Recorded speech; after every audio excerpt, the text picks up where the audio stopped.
नीचे कर लो भाई। आज इटावा जिला कारागार में जी का मतलब वो भी कर लेना। मैं समाजवादी पार्टी के एक जिम्मेदार कार्यकर्ता एवं नेता श्री मनीष यादव पत्रे जी से मुलाकात करने आया था। विगत दिनों नीचे कर लो का मतलब क्या है वो? यहाँ इटावा जनपद की पुलिस ने उनको फर्जी मुठभेड़ दिखा करके गिरफ्तारी का नाटक किया था और कट्टा दिखा करके उनको उनके खिलाफ कानूनी कार्रवाई की थी। और साथ ही साथ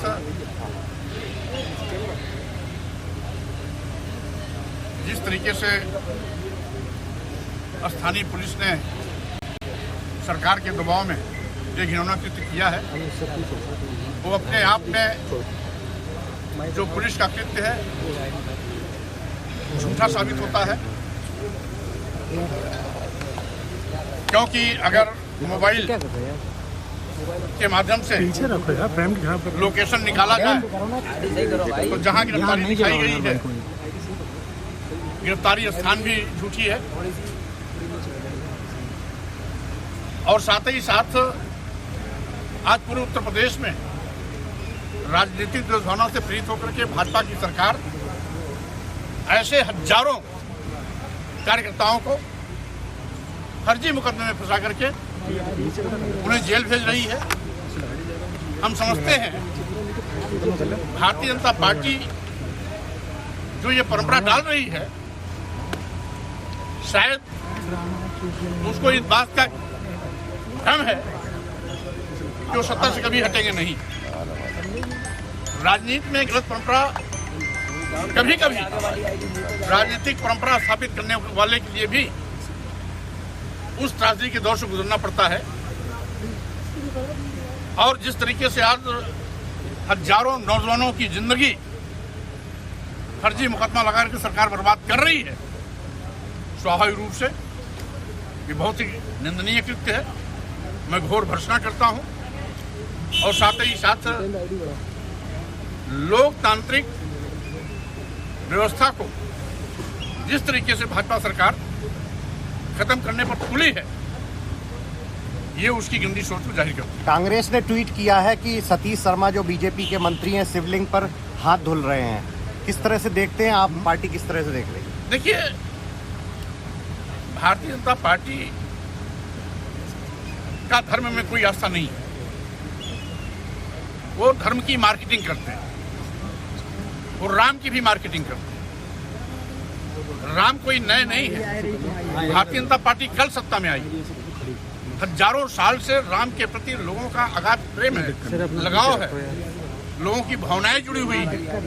लेकिन आज जय श्री राम के माध्यम से राम की ये मार्केटिंग कर रहे हैं। इसी प्रकार से धर्म की भी मार्केटिंग करते हैं। इनका धर्म से कोई आस्था नहीं है, धर्म से कोई लेना देना भी नहीं है। धर्म के नाम पर लोगों के आंख में धूल झोंकने में ये माहिर है। और इसीलिए इनके लिए कोई मर्यादा माने नहीं रखती, इनके लिए आस्था भी माने नहीं रखती, इनके लिए भगवान भी माने नहीं रखते। ये केवल हर चीज की मार्केटिंग करके झूठी बाबा ही लूटने के फिराक में रहते हैं। और उसी के तहत जिस शर्मा जी की आपने हवाला दिया है, वो शिवलिंग पर हाथ धोने का जो कृत्य है, वो उसी क्रम में वो भी उनकी एक घटिया सोच है और घटिया उनका कृत्य है। जी सर।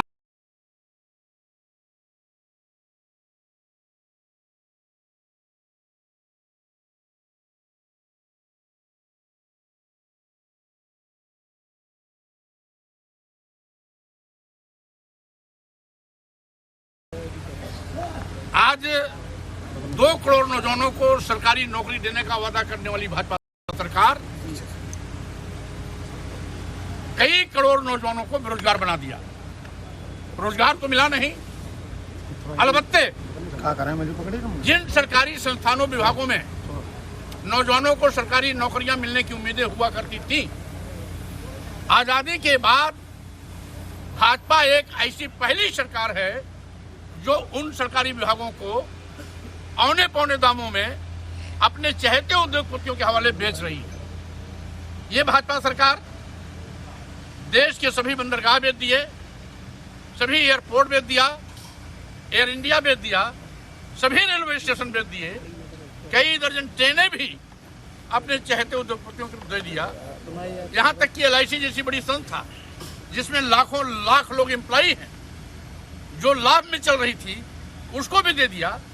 और सबसे बड़ी बात यह है, ये जितने भी विभाग अपने चहेते उद्योगपतियों को बेचा है, वो सभी विभाग लाभ वाले विभाग हैं, कोई घाटे में विभाग नहीं था। अंधा बाटे रेवड़ी अपन अपन का दे, ये भाजपा सरकार अपने चहेते उद्योगपतियों को मालामाल करने में जुटी हुई है, देश के नौजवानों को कंगाल बना रही है, बेरोजगार बना रही है, सरकारी नौकरी छीन रही है।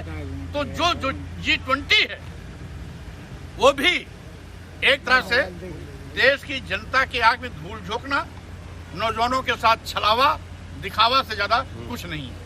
अरे तमिलनाडु के मंत्री हैं उदयनिधि, उन्होंने तो कहा बीमारी है सनातन धर्म और उसको जो है कोरोना की तरह से इसको भी खत्म करना होगा। जब भारतीय जनता पार्टी का किसी भी धर्म से भावनात्मक लगाव है ही नहीं, किसी धर्म में आस्था है ही नहीं, हर चीज की मार्केटिंग करते हैं, इसी प्रकार से ये सनातन शब्द की भी मार्केटिंग करते हैं।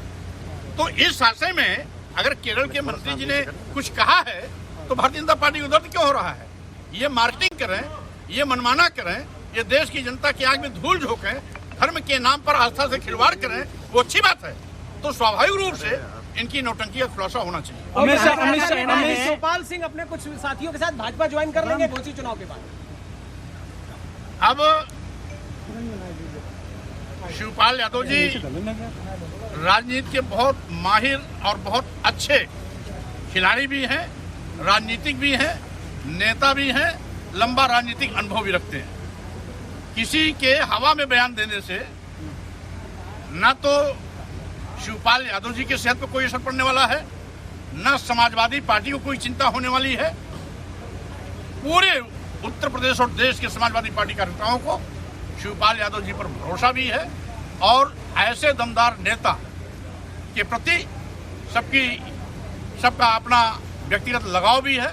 तो स्वाभाविक रूप से वो समाजवादी पार्टी के बहुत ही कद्दावर बड़े नेता हैं, उनके विषय में इस प्रकार का हल्का बयान देना हम समझते हैं घटिया मानसिकता के लोगों की घोषित चुनाव को आप कैसे देख रहे हैं, क्योंकि उसका परिणाम बहुत जल्द चुनाव होने वाला है। देखिए, पहले भी समाजवादी पार्टी ने वहाँ विजय परचम लहराया था, उपचुनाव में भी समाजवादी पार्टी वहाँ जीत हासिल करेगी। अमित शाह ने कहा है कि इंडिया जो बना है वो सनातन धर्म के विपक्ष में, विरोध में है। अब चूंकि वो देश के गृह मंत्री हैं,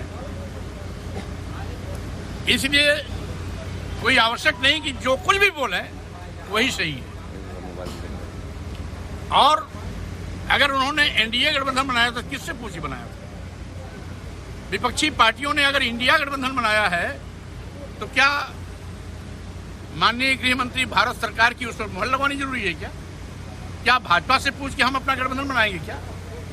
भाजपा हमारी सलाहकार नहीं है और भाजपा की सलाह पर हम अपना कोई राजनीतिक फैसला नहीं करते हैं। सारी विपक्षी पार्टियों की आम सहमति से इंडिया गठबंधन बना है और जब से इंडिया गठबंधन बना है तब से भाजपा की हवा खराब है।